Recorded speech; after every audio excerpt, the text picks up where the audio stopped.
जहां पर भी कोचिंग सेंटर्स बेसमेंट में क्लासेस चला रहे हैं, कोचिंग सेंटर्स इलीगली बेसमेंट में लाइब्रेरी चला रहे हैं, उन पर भी पिछले 3 दिन में सख्त कार्रवाई हो रही है। पिछले 3 दिन में राजेंद्र नगर, मुखर्जी नगर, लक्ष्मी नगर, प्रीत विहार एरियाज में कोचिंग सेंटर्स की बेसमेंट्स को सील किया गया है। 30 ऐसे बड़े बड़े कोचिंग सेंटर्स हैं जिनकी बेसमेंट सील हुई हैं, जिसमें दृष्टि IAS, बाजीराव, श्रीराम, संस्कृति एकेडमी, IAS गुरुकुल शामिल हैं। इसके अलावा 200 और कोचिंग सेंटर्स को नोटिस दिए गए हैं और आज भी बेसमेंट्स की सीलिंग जारी रहेगी।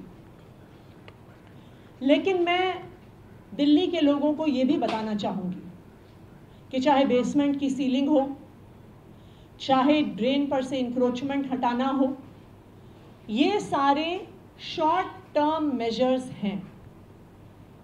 क्योंकि अगर आप देखिए देश के अलग अलग हिस्सों में, चाहे वो दिल्ली हो, चाहे बॉम्बे हो, चाहे बेंगलोर हो, चाहे कोटा हो, देश भर से इन कोचिंग हब्स में स्टूडेंट्स कोचिंग के लिए आते हैं।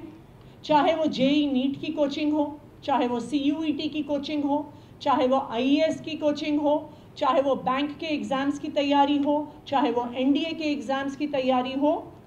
देश के अलग अलग सेंटर्स में ऐसे कोचिंग हब्स बने हुए हैं जहां पर हर तरह की इल्लीगल एक्टिविटी हो रही है, जहां से पेपर लीक्स की बात सामने आ रही है, जहां पर स्टूडेंट्स की सुसाइड की बात सामने आ रही है, और जहां पर जैसे हमने देखा कि इल्लीगल बिल्डिंग यूज़ की वजह से राजेंद्र नगर में इतनी बड़ी त्रासदी हो गई। इसके लिए हमें उम्मीद थी कि इतना बड़ा इंसिडेंट होने के बाद और ये इतनी बड़ी कोचिंग इंडस्ट्री देश भर में होने के बाद केंद्र सरकार कोचिंग इंस्टीट्यूट्स को रेगुलेट करने के लिए कोई कानून लेकर आएगी। लेकिन हमें इस बात का दुख है कि केंद्र सरकार ऐसी देशव्यापी इंडस्ट्री को रेगुलेट करने के लिए, एक ऐसी इंडस्ट्री जहां पर पेपर लीक, जहां पर इलीगैलिटी, जहां पर स्टूडेंट सुसाइड, हर प्रकार की समस्याएं सामने आई हैं, इस इंडस्ट्री को रेगुलेट करने के लिए और इतनी इलीगैलिटी सामने आने के बाद भी केंद्र सरकार ने किसी भी प्रकार की रेगुलेशन को इंट्रोड्यूस नहीं किया। लेकिन दिल्ली सरकार केंद्र के कानून का इंतज़ार नहीं करेगी। जिस प्रकार से प्राइवेट स्कूल्स को एक कानून के तहत रेगुलेट किया जाता है, जिस प्रकार से प्राइवेट हॉस्पिटल्स को, नर्सिंग होम्स को एक कानून के द्वारा रेगुलेट किया जाता है, उनके इंफ्रास्ट्रक्चर की गाइडलाइंस बनती हैं, उनकी रेगुलर इंस्पेक्शंस होती हैं, उनको रिकग्निशन दी जाती है, उसी तरह से दिल्ली सरकार, अरविंद केजरीवाल जी की सरकार एक कानून लेकर आएगी जो दिल्ली में चल रहे सारे कोचिंग इंस्टीट्यूट्स, चाहे वह IAS, IIT JEE, NEET, CUET, NDA, किसी भी एग्ज़ाम्स की तैयारी करवा रहे हों, उन सबको रेगुलेट करने के लिए दिल्ली सरकार एक लॉन्ग टर्म सोल्यूशन के तहत एक कोचिंग इंस्टीट्यूट्स रेगुलेशन एक्ट लेकर आएगी। इसमें कई पक्ष शामिल होंगे। सबसे पहले इंफ्रास्ट्रक्चर रेगुलेशन, कि कितना मिनिमम इंफ्रास्ट्रक्चर है जो कि एक कोचिंग इंस्टीट्यूट के पास होना चाहिए।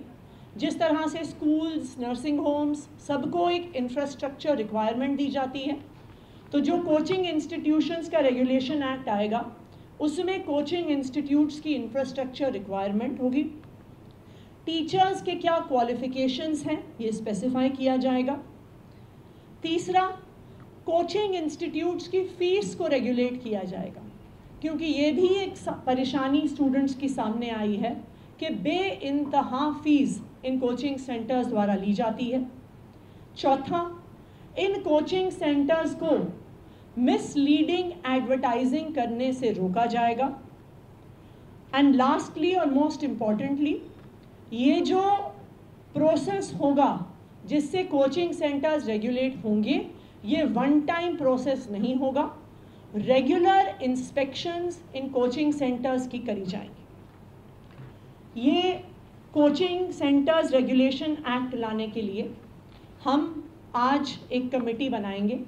इस कमेटी में दिल्ली सरकार के अफसर होने के अलावा हम दिल्ली के अलग अलग हिस्से के कोचिंग सेंटर, कोचिंग हब्स जो हैं, चाहे राजेंद्र नगर, मुखर्जी नगर, लक्ष्मी नगर, इन कोचिंग हब्स के स्टूडेंट्स को भी शामिल किया जाएगा।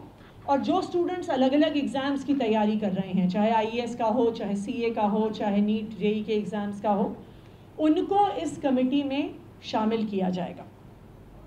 हमने एक ईमेल एड्रेस भी इसके लिए बनाया है कि हम पब्लिक का फीडबैक इस कानून पे ले सकें, क्योंकि ऐसा कानून बनाने के लिए सबसे ज़रूरी है उन छात्रों का फीडबैक लेना जो छात्र इस कोचिंग प्रक्रिया से गुज़र रहे हैं या जो छात्र इस कोचिंग प्रक्रिया से गुज़र चुके हैं। मैं ईमेल एड्रेस अनाउंस कर रही हूँ, coaching.law.feedback@gmail.com, coaching.law.feedback@gmail.com, coaching.law.feedback@gmail.com। इस ईमेल एड्रेस को हम न्यूज़पेपर और FM रेडियो के माध्यम से भी पब्लिसाइज़ करेंगे। मेरा दिल्ली के सभी लोगों से ये अपील है और ख़ासकर के छात्रों से ये अपील है कि आप अपना फीडबैक ज़रूर दीजिए। जो कोचिंग में स्टूडेंट्स पढ़ रहे हैं उनकी रिक्वायरमेंट के हिसाब से इस एक्ट को बनाया जाएगा, रेगुलेशंस को बनाया जाएगा। हमारा ये मानना है कि ऐसा कानून ही एक लॉन्ग टर्म सल्यूशन है इस प्रकार की इलीगैलिटी और इस प्रकार की इर्रेगुलरिटी जो कोचिंग इंडस्ट्री में चल रही है, उसको एक लॉन्ग टर्म सल्यूशन देने।